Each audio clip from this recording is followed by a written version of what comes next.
할렐루야. 오늘 이 아침에 나오신 여러분들을 주님의 이름으로 축복합니다. 오늘은 사순절 네 번째 주일입니다. 사순절은 영어 렌트라는 말에서 왔고, 이 렌트는 라틴어 렌즈에서 왔습니다. 우리말로 본다는 뜻이죠.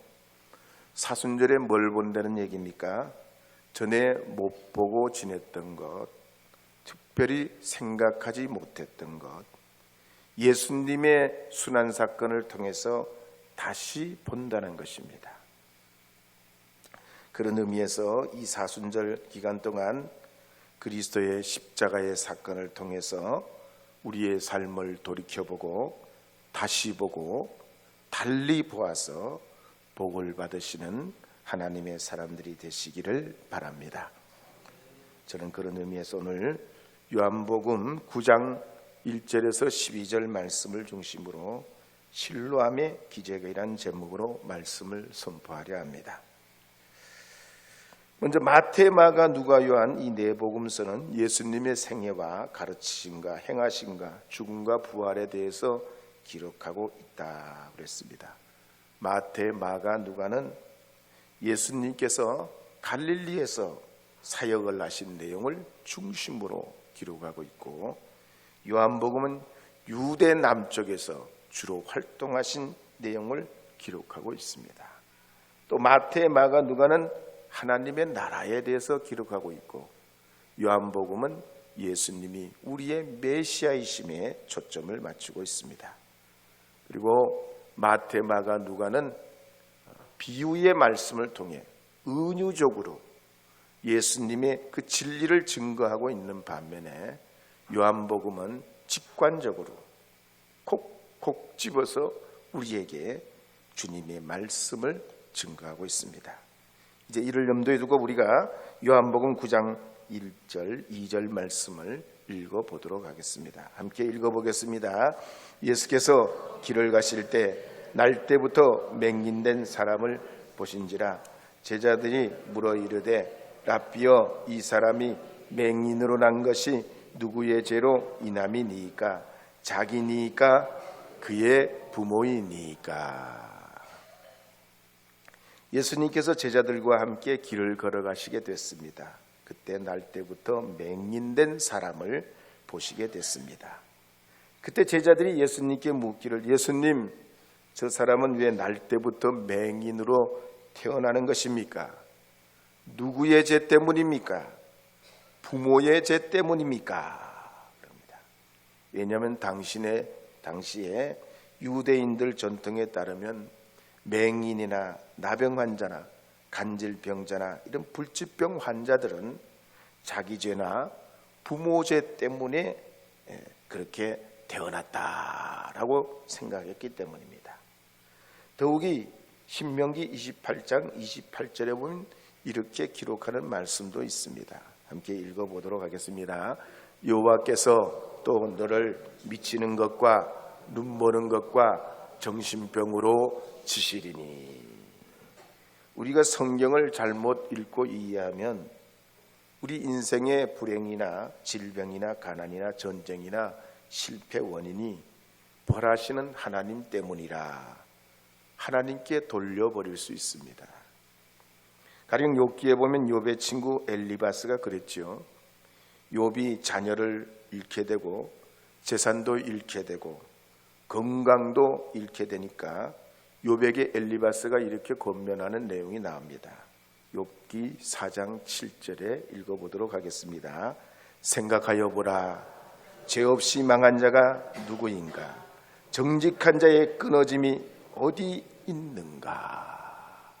이 엘리바스의 권면은 성경에 하나님이 엘리바스 입을 통해서 말하는 게 아니고, 엘리바스의 말은 그 시대의 사람들이 생각하는 걸 엘리바스가 욥에게 말하는 거예요.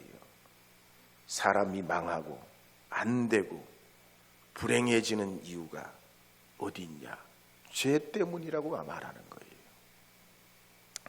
욥기 22장 21절에서 23절에 보면 이 말을 더 진전시켜서 이렇게 말합니다. 함께 읽어보겠습니다.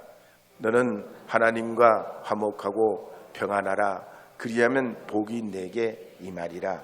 청하건대 너는 하나님의 입에서 교훈을 받고 하나님의 입에서 두라. 내가 만일 전능자에게로 돌아가면 내가 지음을 받을 것이며 또 내 장막에서 불의를 멀리 하리라. 이게 무슨 말입니까? 이 욥의 친구 엘리바스는 욥이 망하고 실패하고 고통당하고 아프고 괴로운 이 원인은 하나님이 너에게 벌을 내리셨기 때문이라. 네가 하나님 앞에 뭔가 잘못했기 때문이다.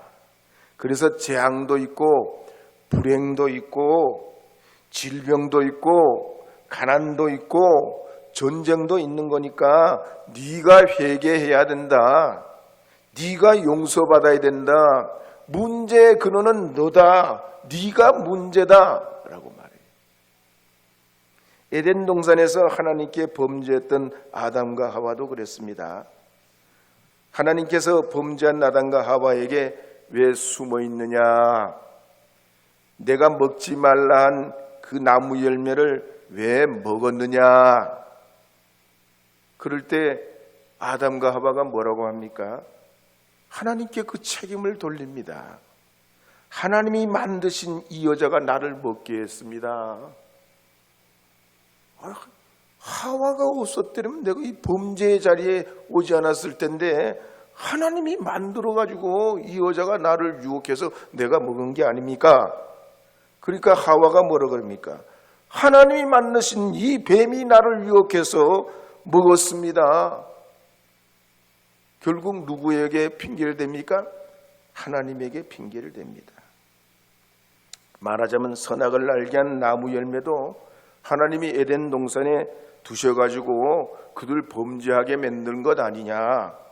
만약에 하나님 처음부터 에덴 동산에 선악을 알게 하는 나무나 뭐 아담과 하와가 죄 지을 일이 없도록 그 근원이 없었으면은 예수님이 우리에게 오셔서 십자가에 죽으실 일도 없고 그렇게 고난 받으실 일도 없지 않느냐. 이런 논리와 같습니다. 사람들이 늘 이런 식이에요. 문제를 일으키고 문제가 생기면 그 책임을 자기가 지려하지 않고 하와 때문이다, 뱀 때문이다, 하나님 때문이다. 결국 남에게 원인을 돌리는 습성이 있다는 얘기예요. 그래서 이스라엘 백성들도 바벨론 포로로 잡혀가서 고생할 때 조상들 때문에 우리가 이런 고초를 당한다. 우리가 왜 이유 없는 고난을 당해야 되냐. 조상 잘못 둔 탓이다. 더 따지고 보면 우리를 이렇게 이곳까지 보낸 하나님 때문이라고 원망합니다. 근데 이런 일은 이스라엘만 그런 게 아니죠. 이교도들도 그렇게 여기며 살았습니다. 가령 주정 6세기에 페르시아에서 시작된 배화교, 조로아스터교가 그랬습니다. 그들은 세상을 악과 선으로 읽습니다. 착하게 살면 잘 되고 못되게 살면 벌을 받는다. 심는 대로 거둔다. 인과응보다. 이렇게 생각하고 살았어요. 불교도 마찬가지잖아요. 착하게 살면 복을 받고 나쁘게 살면 고통을 받기 때문에 욕심을 버리고 수행을 해야 되고 절제하고 덕을 쌓아서 극락에 가야 된다는 거 아닙니까? 그리고 다음 세상을 내가 그렇게 더 좋은 세상을 살아야 된다는 논리가 아닙니까? 힌두교도 마찬가지예요. 자비와 정직과 비폭력의 이런 긍정적인 삶의 결과가 결국 좋은 결과가 오게 하고 폭력과 거짓말과 도둑질 같은 이런 부정적인 결과는 결국 나의 업이 돼가지고 그게 우리를 불행하게 만든다는 거예요. 이 업을 벗으려면 이 해탈을 하려면 어떻게 해야 되냐. 무지에서 내가 이게 어리석다는 걸 깨달아야 되고 신을 인정해야 되고 더 거기서 더 나아가서 더 자신이 또 고결한 삶을 살기 위해서는 요가 같은 걸 하면서 자기 몸과 마음을 명상하면서 이걸 업시켜야 된다는 거예요. 그리고 욕심 없이 살면 다음 세대 더 좋은 세상이 온다고 보는 겁니다. 예수님 시대 유대교도들도 그랬습니다. 그들이 어려움을 당하거나 고통을 당하거나 고질병에 걸리거나 그러면 문제의 원인은 내 운명 때문이다. 네가 심은 대로 거둔 거다. 인과응보다. 그렇게 해서 사람이 뛰지도 걷지도 못하게 했다는 얘기예요. 어떻게 보면 어느 정도는 부합합니다. 그렇지만 모든 만사가 그렇지는 않지요. 왜? 세상에는 악인도 번영하거든요. 그렇지 않아요? 선한 사람도 잘 되지만 악인의 번영은 어떻게 설명합니까? 특히 예수님처럼 이유 없이 고난당하는 이들은 뭐라고 설명합니까? 예수님의 십자가는 예수님 죄 때문에 받았습니까? 심은 대로 거두는 거예요? 결코 그렇지 않습니다. 특히 기울어진 운동장 같은 구조적인 문제는 한 개인의 문제라기보다 사회적인 문제고 우리의 전체의 공동체의 문제이기도 합니다.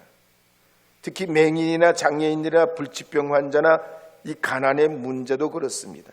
운명이다. 네 죄 때문이다. 그렇게 단죄한다면 사람은 절망의 나락으로 밀어버리는 것과 같습니다. 그러기에 요한복음 8장 32절에 보면 예수님께서 이렇게 말씀하시는 내용이 나옵니다. 함께 읽어보겠습니다. 진리를 알지니 진리가 너희를 자유롭게 하리라. 할렐루야. 우리는 예수님 안에 자유한 거예요. 누가복음 4장 18절에도 보면 이렇게 기록합니다. 함께 읽겠습니다. 주의 성령이 내게 임하셨으니 이는 가난한 자에게 복음을 전하게 하시려고 내게 기름을 부으시고 나를 보내사 포로된 자에게 자유를 눈먼 자에게 다시 보게 함을 전파하며 눌린 자를 자유롭게 하고. 고린도후서 3장 17절에도 이렇게 말씀하는 내용이 나옵니다. 읽겠습니다. 주는 영이시니 주의 영이 계신 곳에는 자유가 있느니라. 할렐루야. 우리 신앙생활도 그래요. 예수 믿고 신자가 되고 교회 생활을 하면 할수록 성령의 기름 부으심과 복음의 은혜를 통해서 더 자유하게 돼야 돼요. 더 행복하고 더 즐거워서 내 삶이 파워풀하게 돼야 되는 겁니다. 그리고 그 힘 때문에 이웃과 주님 위해서 내 자신이 헌신하고 희생하고 나누고 싶어지는 거예요. 근데 어떤 사람들은 반대예요. 시간이 가면 갈수록 내가 뭔가를 해야 되는 것 같아. 신앙생활을 통해서 내가 뭔가를 쌓아가야 되는 것 같아. 그러니까 이 신앙생활이 어떻습니까? 시간이 가면 갈수록 점점 더 무거워지고 고역이 돼요. 인생에 그런 짐이 없어요. 신앙생활만 그런 게 아니죠. 우리 사회생활과 가정생활도 그렇습니다. 행복한 가정, 화목한 공동체가 되려면 내가 뭔가 해야 될 것 같아. 물론 해야지. 자기의 소명을 감당해야지요. 돈도 벌고 노동도 하고 뭐 애를 써야 되겠죠. 그러나 영국의 경제학자 리처드 라야드의 주장에 보면 그렇지 않아요. 사람은요, 물질적인 행복은 어디까지냐? 국민소득 15,000달러면 행복지수는 더 이상 그 물질 때문에 더 이상 올라가지 않는다는 거예요. 어느 정도 되면 물질 때문에 행복한 게 더 행복해지고 500만 원 벌던 사람이 1,000만 원 벌면 갑절로 꽃배기로 행복해질 것 같지만 그렇지 않다는 거예요. 그래서 미국의 경제학가 이스톨린도 주장하기를 전 세계 37개 나라 내 34년간 분석한 그 자료에 보면 사람이 소득이 올라가면 만족도가 올라가는 게 아니라 오히려 떨어진다고 그랬어요. 왜? 소득이 올라가면 다른 사람과 자꾸 비교한다는 거예요. 그리고 기대치가 점점 더 높아져. 전에는 자전거만 타도 됐는데 이제는 뭘 타야 돼? 하여튼 무슨 차가 있는지 모르겠네. 하여튼 무슨 소형차라도 타야 되고 소형차 타다 보면 또 그보다 더 큰 차 타야 되고 필수품도 한 가지에서 두 가지, 10가지, 20가지, 100가지가 막 늘어나. 그래서 자꾸 비교하면서 행복하지 않는다고 했어요. 뿐만 아니라 우리가 살아가는 사회에 이런 잘못된 통념 때문에 직업이나 교육이나 결혼이나 또 우리가 사는 심지어 지역에 대한 편견까지 우리를 행복하지 못하게 이 통념 속에 갇혀서 그냥 내 인생, 내 운명에 대해서 한탄 한숨 지으며 살아가도록 인생을 소진하게 만드는 게 많습니다. 예수님 시대도 그랬다는 거지요.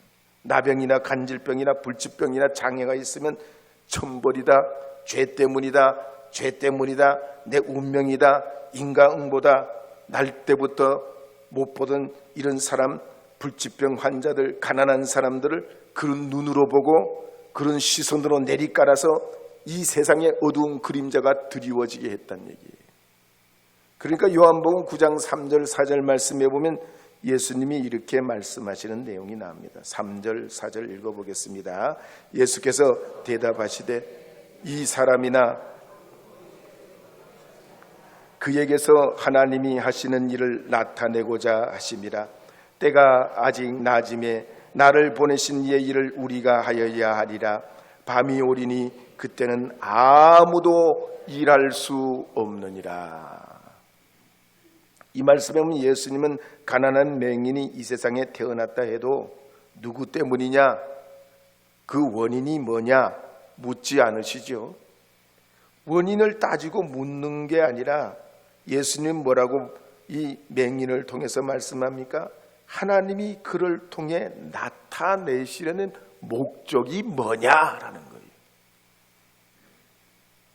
왜냐하면 하나님은 장애가 있든지 장애가 없든지, 건강하든지 건강하지 않든지, 경제적 자립이 되든지 그렇지 않든지 원인보다는 참비신 예수님을 통해서 하나님의 목적을 이루게 하신다는 거예요. 그래서 예수님 안에서는 맹인이나 불행한 사람이나 어떤 우리가 생각할 때 굉장한 어려움에 있는 사람이라 할지라도 그 사람은 불행한 사람이 아니요, 비참한 사람이 아니요, 운명에 매인 사람이 아니라 꿈이 있는 사람이고 미래가 있는 사람이고 목적이 있는 사람이고 사명이 있는 사람이라는 얘기입니다. 그래서 예수님 보면 하나님과 우리 사이를 먼저 화목하게 하시고 성령을 통해 우리를 진리 가운데로 인도해 주셔서 우리의 인생의 어려움이나 슬픔이나 고통이 있다고 해도 그걸 업보로 받아들이지 않고 나를 지으신 하나님, 나를 이 땅에 보내신 하나님, 나를 통해 일하실 하나님을 기대하게 한다는 얘기입니다. 그래서 눈먼 자도 병든 자도 귀신 들린 사람도 가난한 사람도 절망한 사람도 괴로운 사람도 아픈 사람도 자유를 얻습니다. 그래서 더 이상 과거에 매이지 않고 미래를 향한 자기 사명을 발견하게 하고 선으로 악을 이기게 하고 통념을 극복해서 아픔도 슬픔도 이기게 하신다는 얘기예요. 때문에 요한복음 9장 6절에서 7절에 보면 이렇게 기록하는 말씀이 나옵니다. 함께 6절 7절 말씀 읽어보겠습니다. 청하건대 말씀을 하시고 땅에 침을 뱉어 진익을 이겨 그의 눈에 바르시고 이르시되 실로암 못에 가서 씻으라 하시니 실로암은 번역하면 보냄을 받았다는 뜻이라. 이에 가서 씻고 밝은 눈으로 왔더라. 예수님께서는 맹인에게 침으로 흙을 이겨 발라주셨습니다. 그리고 이 맹인이 예수님 말씀을 따라서 순종해서 실로암에 가서 씻을 때 기적이 일어납니다. 시력이 회복되고 흑암의 세력이 물러가고 새로운 삶을 살게 됩니다. 마치 바울이 다메섹으로 가다가 부활하신 예수님을 만난 뒤에 아나니아에게 안수받을 때 눈의 비늘 같은 것이 벗겨지면서 보게 되었듯이 이 날 때부터 맹인도 이런 기적을 체험합니다. 의학 서적이나 건강 서적에 보면 질병의 원인과 통로는 다양합니다. 주로 한 4가지 정도에 다 함이 되죠. 첫째는 유전 문제, 부모로부터 조상으로부터 유전적인 것 때문에 내가 약한 게 있다는 거예요. 두 번째는 습관이에요. 식습관, 생활습관. 습관에 내가 잘못된 오랜 습관 때문에 그 질병이고 건강이 좋지 못한 것도 있다는 거예요. 세 번째는 마음의 문제, 심리적이고 정신적인 문제. 네 번째는 영적인 문제. 주로 이 네 가지에 다 포함이 됩니다. 그러나 우리 하나님은 치료자십니다. 우리를 만드신 분이세요. 우리가 그래서 주님의 뜻에 순종하게 될 때 주님은 지금도 나를 영육으로 치료하여 주십니다. 새 힘을 주시고 지혜를 주시고 능력을 얻게 하십니다. 비록 평생 내가 장애가 있어서 그 장애를 내가 가지고 산다고 해도 하나님이 그 장애 가운데 주님의 빛을 보게 하시고 눈뜬 사람들이 보지 못한 주님의 그 고결한 은혜를 깨닫게 하시는 영안을 열어주십니다. 그래서 베드로전서 2장 24절에 보면 이렇게 기록하는 말씀이 나옵니다. 함께 읽어보도록 하겠습니다. 친히 나무에 달려 그 몸으로 우리 죄를 담당하셨으니 이는 우리로 죄에 대하여 죽고 의에 대하여 살게 하려 하심이라. 그가 채찍에 맞음으로 너희는 나음을 얻었나니. 야고보서 5장 14절 15절도 읽겠습니다. 너희 중에 병든 자가 있느냐? 그는 교회의 장로들을 청할 것이요 그들은 주의 이름으로 기름을 바르며 그를 위하여 기도할지라. 믿음의 기도는 병든 자를 구원하리니 주께서 그를 일으키시리라. 혹은 죄를 범하였을지라도 사하심을 받으리라. 오늘 본문에 보면 날 때부터 맹인된 사람을 봐도 그렇습니다. 스스로 자기 문제를 풀 수 없고 더욱이 유대인들의 눈으로 보면 답이 없습니다. 맹인은 운명이요 죄인에 불과했습니다. 그러나 5절 말씀에 보면 예수님께서 이렇게 선언하시는 내용이 나옵니다. 요한복음 9장 5절 읽어보겠습니다. 내가 세상에 있는 동안에는 세상의 빛이로라. 신앙이라는 게 뭡니까? 하나님의 은혜라는 게 뭡니까? 특히 우리의 생각이나 행동이나 사상이나 권력이나 물질이나 기술이나 이 그릇된 가치가 나를 지배하지 못하도록 예수님을 통해 이겨내는 겁니다.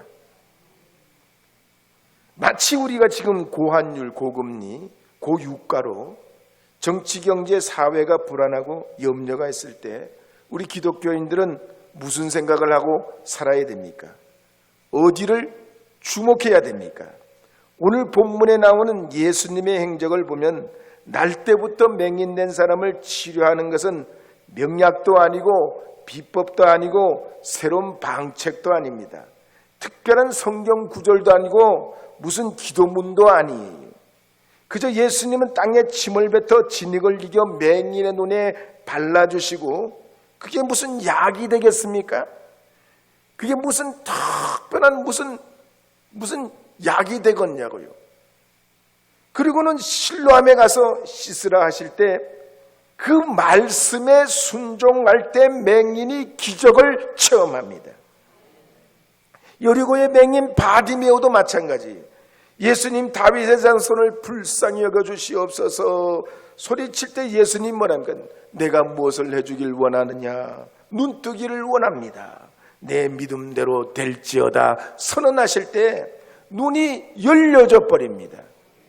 권능의 핵심은 예수 그리스도께 있다는 얘기입니다. 누가복음 7장에도 보면 가버나움의 백부장의 사랑 안에 있는 종이 죽어갈 때도 마찬가지입니다. 주님이 그를 고쳐주시고 낫게 해주시는 것은 오직 말씀에 순종하고 그 권능을 믿고 나아갈 때 그들이 깨끗함을 받고 나음을 얻고 여상하게 됩니다. 오늘 본문에도 보면 날 때부터 맹인된 사람도 마찬가지입니다. 무슨 바디메오처럼 소리쳐 예수님을 부른 것도 아니에요. 가버나움의 백부장처럼 멋진 믿음으로 고백하면서 예수님을 감동시킨 것도 아닙니다. 중풍병자의 친구들처럼 지붕을 뚫고 예수님 앞에 그 환자를 달아내렸던 그런 도전적인 신앙을 가진 사람도 아니에요. 이 날 때부터 맹인된 사람은 잘못된 사회적 통용 때문에 아무것도 할 수 없었어요. 아무것도 할 수 없어서 그저 거지로 살아갑니다. 제자리에 그냥 있던 그 자리에서 그렇게 살아가는, 아무것도 예수님 앞에서는 자기가 할 수 있는 것이 털끝만큼도 없어. 노력할 만한 것이 아무것도 없었단 말이에요. 그런데 다만 예수님의 말씀에 의지해서 실로암에 가서 눈을 씻었더니 기적이 일어납니다.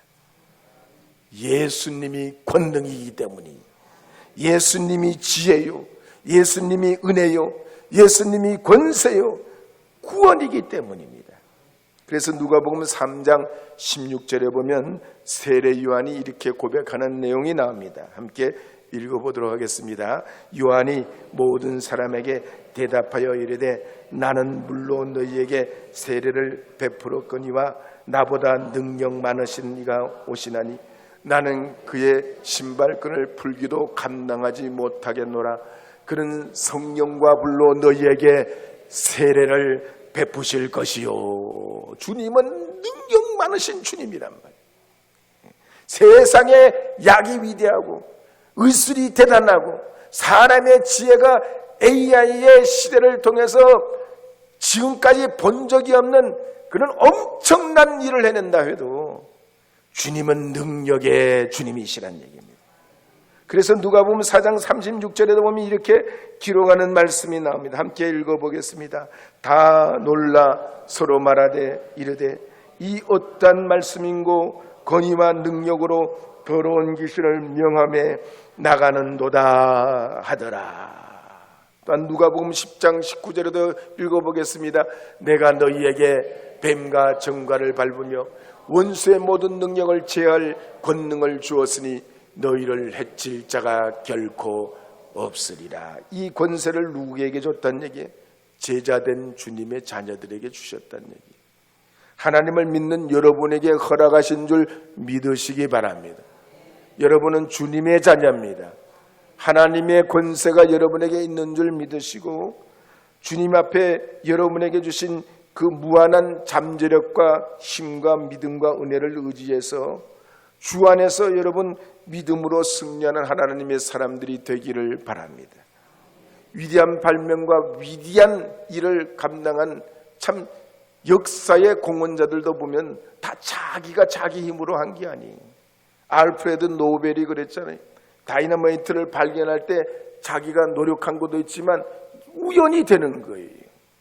뉴턴이 사과가 떨어질 때 우연히 발견하잖아요.